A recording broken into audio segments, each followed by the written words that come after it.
আসসালামু আলাইকুম।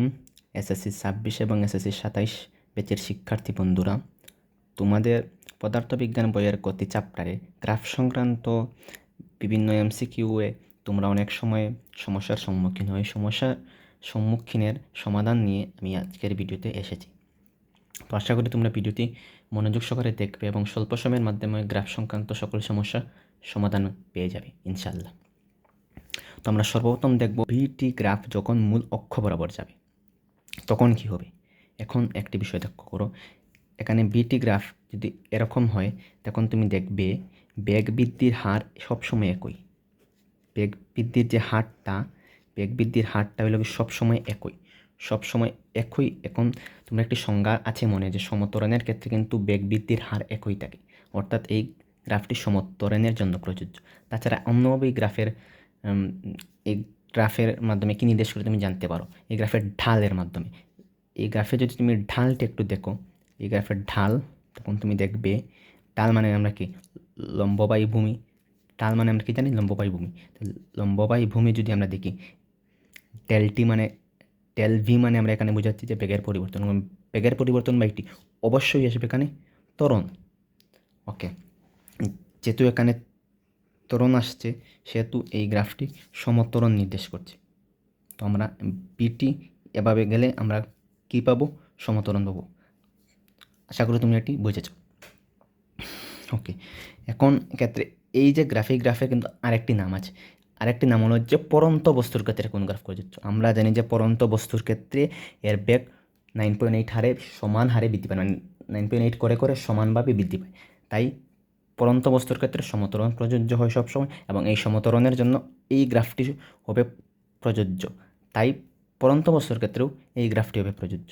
এখন নিক্ষিপ্ত বস্তু যদি আমরা ভাবি, নিক্ষিপ্ত বস্তুর কিন্তু নিক্ষেপ করার মুহূর্তে একটি বেগ থাকে এবং একটি সময়ের সাথে সাথে বেগ কমে একসময় শূন্য হয়ে যায় এবং এক্ষেত্রে সমমন্দন ঘটে, এবং এই গ্রাফটিও কিন্তু সমমন্দনের গ্রাফ নির্দেশ করে। কেননা এখানে বেগ হ্রাসের হার সমান, এখানে বেগ কিন্তু একই হারে হ্রাস পাচ্ছে।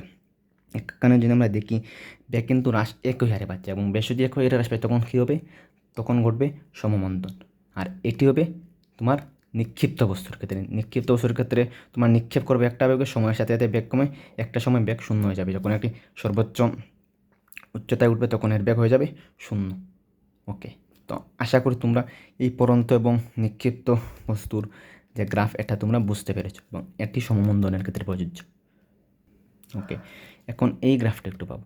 এখানে দেখছো সময়ের সাথে ভি এর মান পরিবর্তন হচ্ছে না। এখন বি এর মান যদি পরিবর্তন হয় না, বি এর মান সমান থাকে, তাহলে আর কি সমবেগ। কেননা এই সময় যাচ্ছে, বেগও সেম, বেগের মানের পরিবর্তন নেই, এখানে কোনো ত্বরণ নেই। ডেল ভির মান শূন্য মানে ন ত্বরণ, ইজিক্যাল টু আমরা পাবো 0 পাবো। ন ত্বরণ ন অ্যাক্সেলারেশন মানে ভি এটা সমবেগ। তো আশা করি তোমরা এই ক্ষেত্রে বুঝেছো, যদি ভিটি এক্স অক্ষের সমান্তরাল হয় তাহলে এটি সমবেগ নিয়ে যাবে, কেননা বেগের তো মান পরিবর্তন হচ্ছে না ভাই, সময় যাচ্ছে, বেগ সেম মানে সমবেগ। আশা করি এটাও বুঝেছো। কারণ ভিটি যদি এই রকমের একটা গ্রাফ পাও তাহলে একটু ভাবো, এখানে সময়ের সাথে বেগের মান কিন্তু বৃদ্ধি পাচ্ছে, কিন্তু তা অসম হারে বৃদ্ধি পাচ্ছে। মানে অসম হারে মানে এটা কি অসম ত্বরণ এর গ্রাফ হবে, এটি হবে অসম ত্বরণের গ্রাফ। বুঝছো, বেগের মান বৃদ্ধি পাচ্ছে কিন্তু সমান হারে বৃদ্ধি পাচ্ছে না, তাই এটি অসম ত্বরণের গ্রাফ। ওকে, তো আশা করি বেগ সংক্রান্ত যে সকল গ্রাফ আছে সব গ্রাফ তোমরা বুঝে গেছো। এখন আমরা এসটি গ্রাফে আসি। এসটি গ্রাফের ক্ষেত্রে এসটি যদি তুমি এভাবে মূল অক্ষ বরাবর পাও তখন দেখবে সময়ের সাথে তোমার অতিক্রান্ত দূরত্ব সেম। যদি তুমি দেখো সময়ের সাথে অতিক্রান্ত দূরত্ব সেম, তাহলে তুমি নিশ্চিতভাবে তুমি যাচ্ছ বুঝে যেটি সমবেগ নির্দেশ করছে।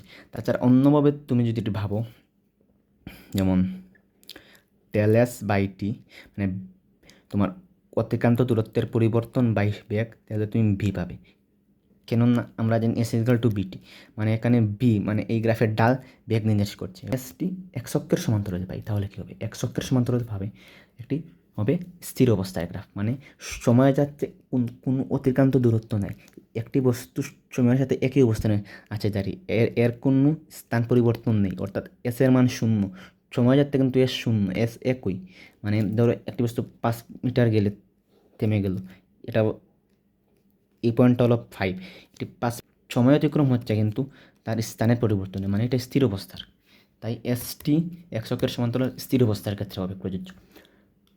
আর এসটি যদি এইভাবে হয় তাহলে এটা তোমাকে নিশ্চিতভাবে সমত্বরণ ধরে নিতে হবে। কেননা একমাত্র সমত্বরণের ক্ষেত্রেই এই দেখো আমরা একটা সূত্র পাই, S equal to UT plus half এর টি স্কোয়ার পাই, সেখান থেকে এস সমান্তরাল টি স্কোয়ার, অতিক্রান্ত দূরত্ব সময়ের বর্গের সমানুপাতিক। তাই সময় যদি 2 সেকেন্ড বাদে তাহলে অতিক্রান্ত দূরত্ব 4 সেকেন্ড হবে, সময় 2 সেকেন্ড যাবে, অতিক্রান্ত দূরত্ব 4 সেকেন্ড পাবে। এইখান থেকেই এই বিষয়টি এসেছে। তো আশা করি সম্পূর্ণ গ্রাফ দ্বিতীয় অধ্যায়ের সম্পূর্ণ গ্রাফিক্যাল প্রেজেন্টেশন বুঝেছ। লাস্টে একটা আছে এটি নিয়ে একটাই গ্রাফ আছে, এর মান সবসময় সমান, মানে এটি সমতরণ নির্দেশ করছে, এর মান তো পরিবর্তন নেই, ত্বরণ সমান মানে সমতরণ। তো তোমরা গ্রাফ সংক্রান্ত সব কিছু বুঝে গেছো।